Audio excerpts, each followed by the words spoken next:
शरद पूर्णिमा के पावन अवसर पर पूर्णिमा शिव महापुराण की कथा चल रही है। पूर्णमासी का जैसे चंद्र होता है,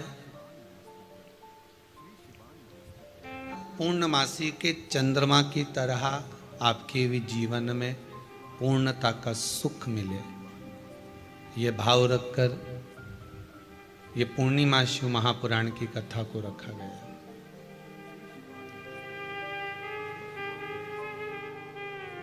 अंधियारी रात में भी चंद्रमा का जो प्रकाश है वो संपूर्ण ब्रह्मांड को प्रकाशित कर देता है।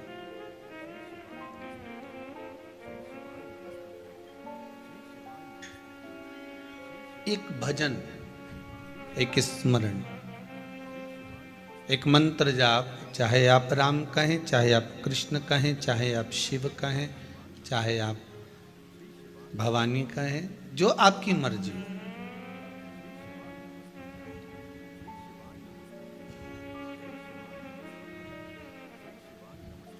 मात्र एक मंत्र जाप जीवन के संपूर्ण अंधेरे को, जीवन में जितना अंधेरा भरा हुआ होता है, जितना भी अंधेरा हमारे जीवन में भरा होता है, वो सारे अंधेरों को एक भगवान का भजन, एक भगवान का नाम जाप, एक भगवान का मंत्र जाप संपूर्ण अंधेरे को मिटा देता है।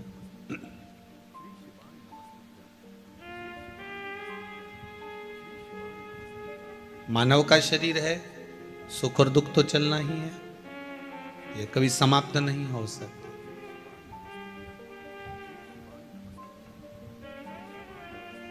घड़ी में 3 कांटे होते हैं, आप लोग पहने हो तो अच्छे से देख लेना, आस्था पे भी जितने बैठे हो, ठीक है। एक जल्दी जल्दी चलता है, वो सेकंड का कांटा है। एक उससे धीमा चलता है, वो मिनट का कांटा है। और एक बिल्कुल ही आराम से दिखता ही नहीं कि कब खसक रहा है। दिख रहा है क्या? वो सेकंड वाला तो समझ में आता है कि ये चल रहा है, दिख रहा है। मिनट वाला भी नजर आता है कि ये थोड़ी देर में चल रहा है। पर जो घंटों का कांटा होता है ना, वो दिखता नहीं है, बहुत आराम आराम से खसकता है। बस ये मालूम पड़ जाता है कि घंटा पूरा हो गया। तो खसक बड़ा धीमे धीमे रहा है, बहुत धीमे धीमे खसकता है।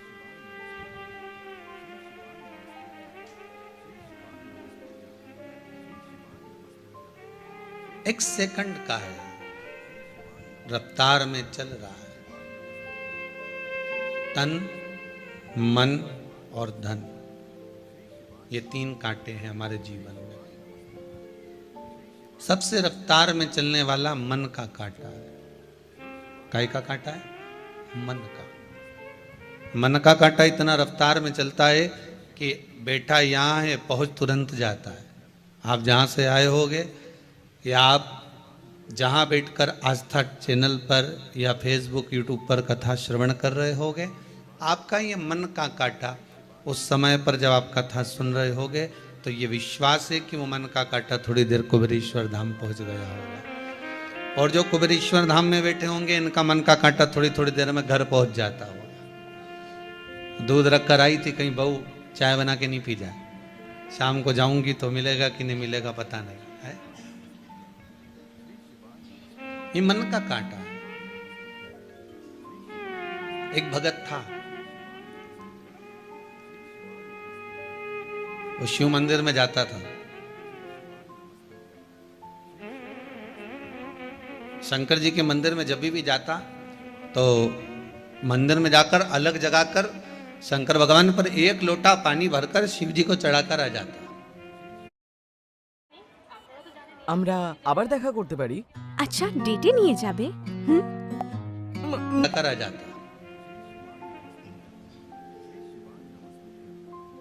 अब वो भोलेनाथ जी को पानी कहाँ चढ़ाता था? जहां पर आपको पहले भी जल चढ़ाना बताया था ना, कि जहां गणेश जी का स्थान और कार्तिकेय का स्थान, वहां तो वो जल चढ़ाए। जहां पर पार्वती जी का स्थान वहां भी वो जल चढ़ा, वहां पर भी वो जल चढ़ा रहा, पार्वती जी के स्थान पर भी वो जल चढ़ा।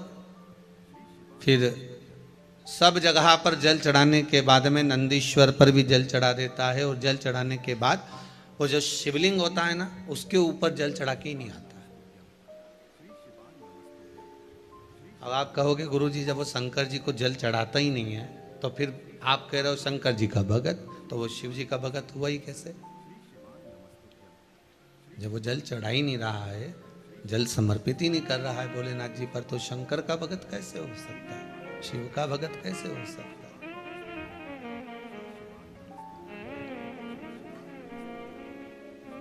महाराज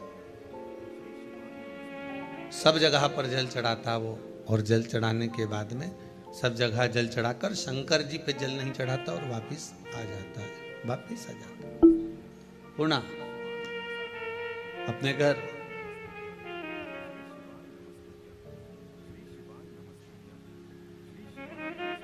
तुम सब पंगत में भोजन करने बैठो, गुलाब जामुन देने वाला आया, ने तुम्हारे बाजू में दे गया, इसके भी दे गया, उधर भैरू बैठा था ना उसके भी दे दी, आगे भी दे गया, और तुम्हारे को गुलाब जामुन नहीं देकर गया तो तुम क्या करोगे? बोलो जाओ। अब तुम पहले दो एक बार तो देखोगे कि इसकी पत्तल पे भी है, इसकी पत्तल पे भी है, बस अपने को गुलाब जामुन नहीं दी, या तो ये अपना दुश्मन है या फिर ये अपने को भूल गया। फिर याद दिलाने के लिए क्या करोगे? जैसे वो एक पंडित जी भोजन करने के लिए गए एक माता जी के यहाँ पर, और माता जी पापड़ देना भूल गई, तो पापड़ देना भूल गई तो पंडित जी से बात कर रही थी, तो पंडित जी ने बात ही बात में कह दिया आज तो आने में बड़ी देर हो गई माता जी, आपको मालूम है? अरे हाँ महाराज मैं तो पूछने भूल गई, तुम इतनी लेट क्यों आए? अरे अम्मा क्या बताएं, जब मैं आ रहा था रास्ते में इतना लंबा सांप आया, यहाँ से वो पापड़ रखा है ना वहां तक का सांप आ गया बीच में। अब जो सांप बीच में आया तो मेरे को तो बड़ा डर लगे, बहुत भय लगे।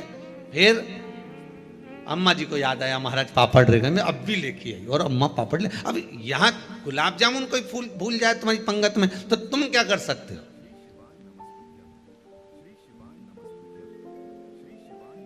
अरे बोलो तो सही, क्या करोगे? कुछ करोगे?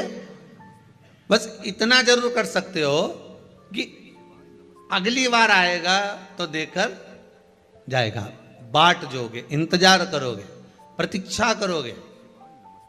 अब तुम्हें इंतजार किसका है? पूड़ी का इतना इंतजार नहीं है, खोबरा पाक का भी नहीं है, सब्जी का भी नहीं है, पर वो जो नहीं है ना पत्तल में, उस गुलाब जामुन का इंतजार है कि ये गुलाब जामुन आए और मैं इसको खाऊं। और मालूम पड़े फिर वो आया,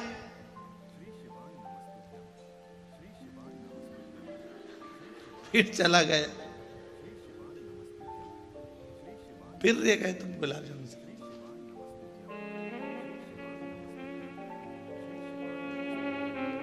अब तो तुम रुकोगे क्या? फिर तो कह दोगे ए भैया, ए इधर आओ, क्या है? दो रखो।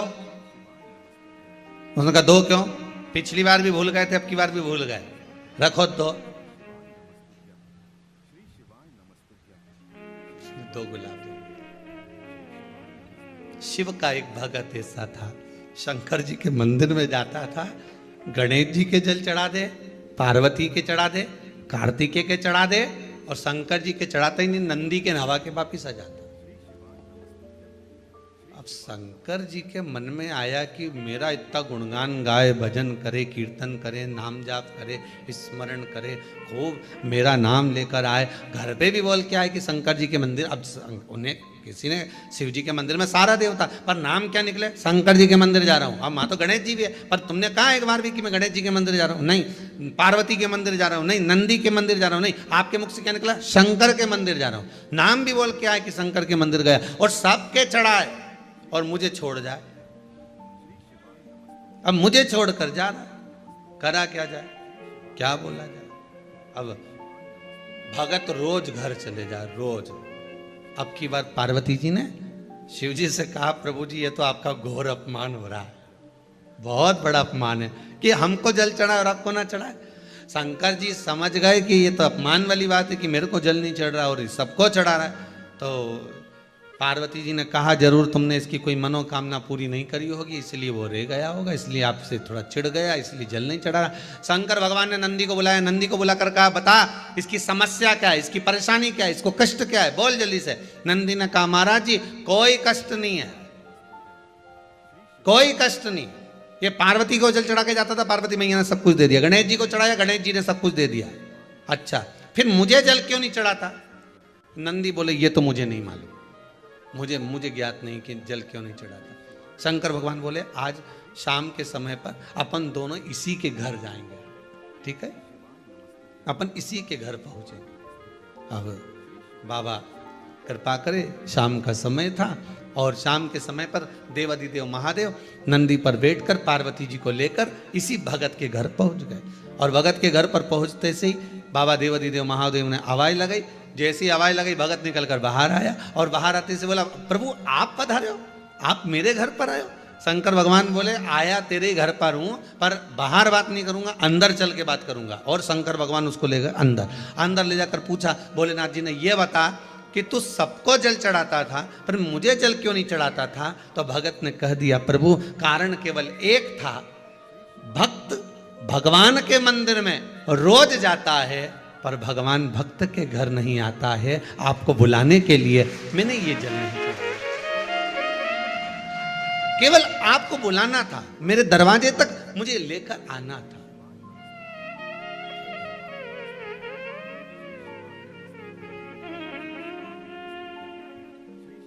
मेरे द्वार पर आप आए, कितना सुंदर बात है, जरा ध्यान दीजिएगा। अगर आप थोड़ा सा पूजन में चावल भूल गए तो आपके मन में आ जाता है कि मैंने चावल नहीं चढ़ाया। बोला आता है कि नहीं आता? शास्त्र कहता है, अग्नि पुराण में स्पष्ट किया गया, कितना भी पूजन का सामान बाजार से लिया और कितनी भी अच्छी पूजन की थाली जमा लो, अच्छे से अच्छा विद्वान भी पूजन की संपूर्ण सामग्री पूजन की थाली में रख ले, विद्वान से विद्वान ब्राह्मण जन हो, चाहे पूजन करने वाला एक साधारण सा मानव क्यों ना हो, वो पूजन की थाली में संपूर्ण सामग्री जमा ले तो भी पूजन की सामग्री में पूजन करते समय कुछ ना कुछ रह ही जाता है, रह ही जाता है। अच्छे से अच्छा विद्वान भी पूजन की सामग्री में थोड़ा ना थोड़ा रह गया। अब मन में भ्रम उत्पन्न हो गया कि ये पूजन की सामग्री में क्यों रह गया, मेरे को ये चाहिए था, ये तो रह गया, मैंने तो ये चढ़ाने के लिए लाना था, मैं तो ये भूल गई। उसका कारण क्या है? हमें लगता है कि त्रुटि हो गई, हमें लगता है कि गलती हो गई, पर शंकर भगवान से कोई पूछे, शिव के भगत से कोई पूछे कि पूजन की थाली में पहले के समय में लोग पूजन करने जाते थे तो क्या पूजन की सामग्री में साहित्य कम रह जाता था? हाँ, उसका कारण क्या था? भगवान कहते हैं कारण केवल एक है, मैं खुद पूजन की थाली में, भगवान विष्णु ने संकल्प लिया था कि 108 कमल के पुष्प भगवान शंकर को समर्पित करूंगा, पहले कथा में वर्णन किया, 108 कमल के पुष्प भगवान को दूंगा। जब आखिरी दिन महीने का पूर्ण होने जा रहा था, श्रावण के महीने का, भगवान ने एक पुष्प को निकाल लिया, उसमें पूजन की थाली में एक फूल कम कर दिया। अब आपको लगे, परिवार को लगे, कुटुंब को लगे, किसी को लगे, अब हर कोई होगा आत्मनिर्भर, किसी को लगे।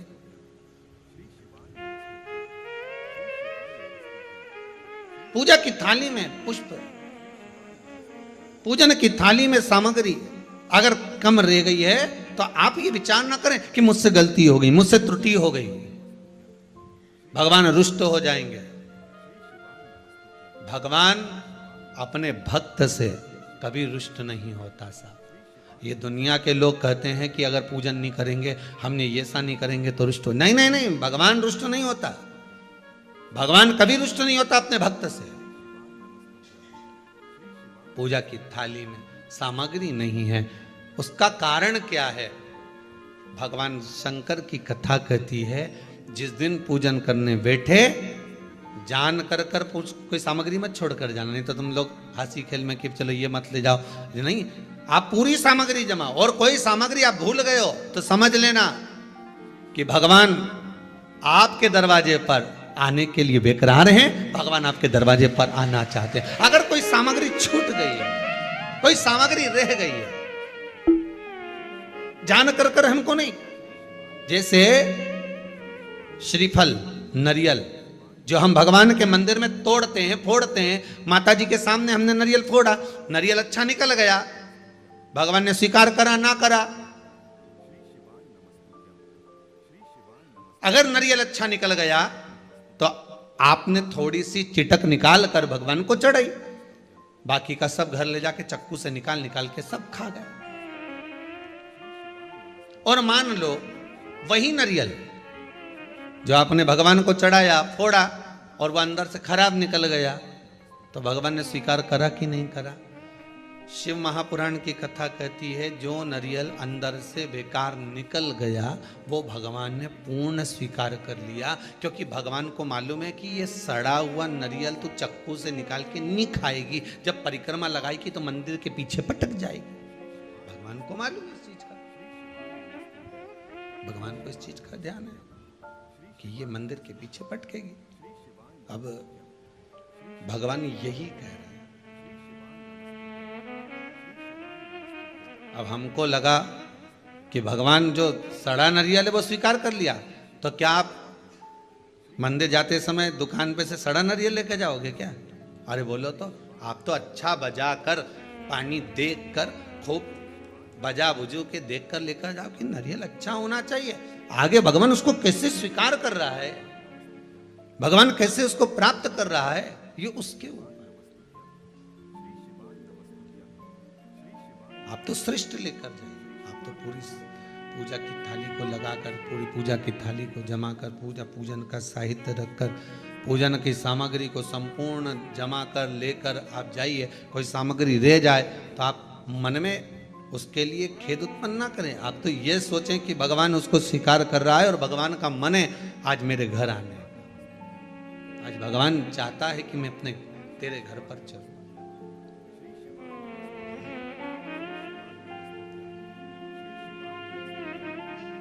भगवान ने शिव भक्त से कहते हैं कि तुम मेरे ऊपर जल नहीं चढ़ाता था? नहीं नहीं, कारण मैं अपने घर पर बुलाना चाहता था, आपको अपने भवन में बुलाना चाहता था। बस आप मेरे घर पर आ जावे, आप मेरे भवन में आ जावे, इसलिए मैं थोड़ा सा छोड़ा था।